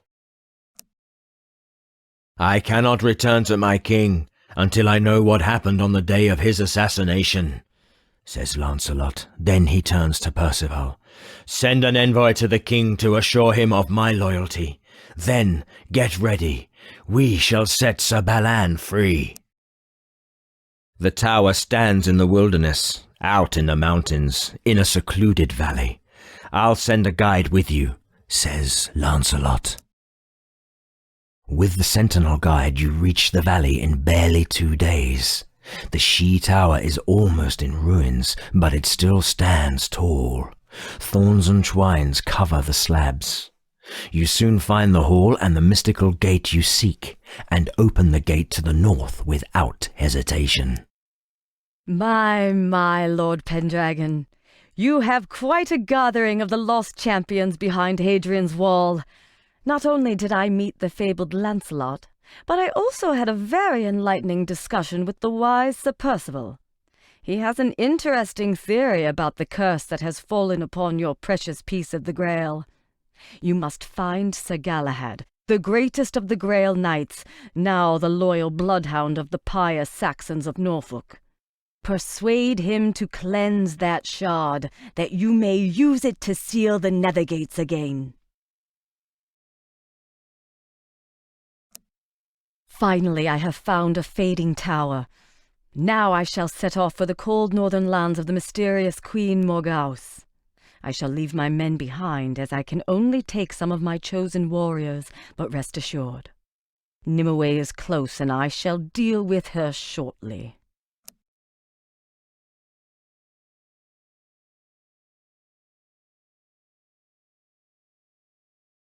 Yes, my lord. Ready to serve.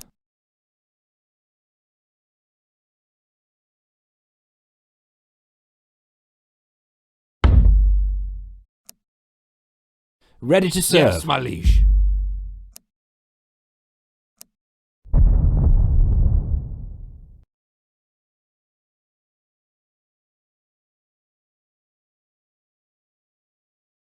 Young sir, don't judge me on my long absence from court. You must be aware that I spent a long time in a haze of forgetfulness. I was only driven by sheer hatred for the crawling monsters, without any memories of how I ended up here. But now I am ready to offer you both my sword and my solemn oath that I am still the same Lancelot who fought for Britannia. And I promise you that I'll find out what happened to your father, the king, and I on that fateful night when the Grail was destroyed. First, I will find Sir Balan, who brought me here. I believe I have proven myself worthy of my promises, son of Arthur. I have been hunting Nimue so relentlessly that I had to leave my warriors along the way. And here I am, alone in this bleak wilderness, in desperate need of allies. But sometimes the old gods are grateful. I received a messenger from the former king of the Sidhe, Oberon, who abandoned his people and came here to lord over the storms and the rain. He might be a valuable ally, so I'm going to accept his invitation. After you have arrived in the northern lands through the mystical gate, Oberon, the mysterious king of the Sidhe, invited you to his court. You decided to accept the invitation, since you know that pursuing Nimue and freeing Merlin here in the unknown lands would be impossible without help. The Sidhe warrior who passed on the invitation said that you will be guided by the soft rains and the animals of the forest. The wind blows to the west, and the wild geese of the air are heading northwest. During the day, you see many wild geese flying over your head, and they are all heading northwest. After sundown, they land in a glade on the shore of a lake. When you are ready to break camp in the morning, a strong wind starts to blow from the southeast. The boars forage for food in the undergrowth, then start to roam to the west. The road starts to slope, and a wind whips up towards the north. There are more and more boulders among the trees. Soon you reach a valley enclosed by high walls. This is an ideal place for an ambush. Shortly before sundown, you meet a group of Sidhe warriors. They want to know why you came here, and when you tell them about your meeting with Oberon, they lead you to a rocky plateau. The oldest of the Sidhe waves his hands around and tells you that Oberon will hear your words in this place. When you turn back, you see a young fox to the side of the plateau. It is looking at you with wide open eyes and scratches its ear. A cold wind blows around you, and the valley below is covered with thick fog. You briefly recount the fight between Nimue and Merlin, your duel with the sorceress, and tell him that you want to set your master free. When you are done, the fox yowls, and the wind blows away the fog. You suddenly see a mortal camp.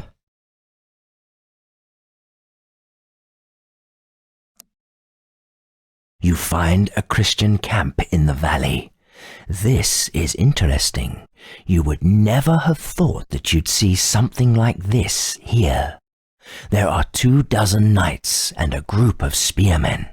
The guard leads you to a white tent decorated with red crosses. An elderly knight greets you and asks you if you were sent here by the mighty Oberon. Then you have to wait your turn, my lady, the knight snorts. Oberon promised to help us against the demons in the west. I would gladly leave this accursed forest, but he's still too cowardly to leave his warriors under our command.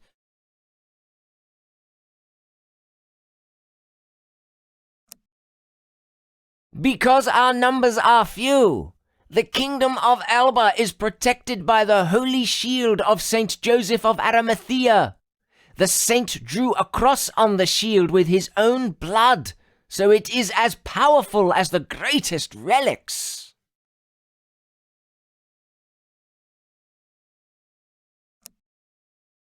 Our kingdom is surrounded by the wilderness of Oberon, and it is quite small indeed, but still we are independent.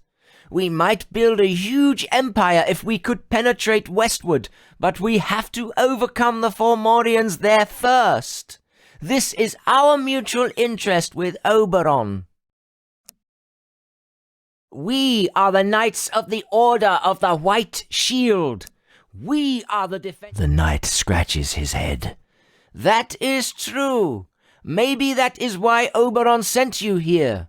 You are neutral, and you have an insufficient number of soldiers.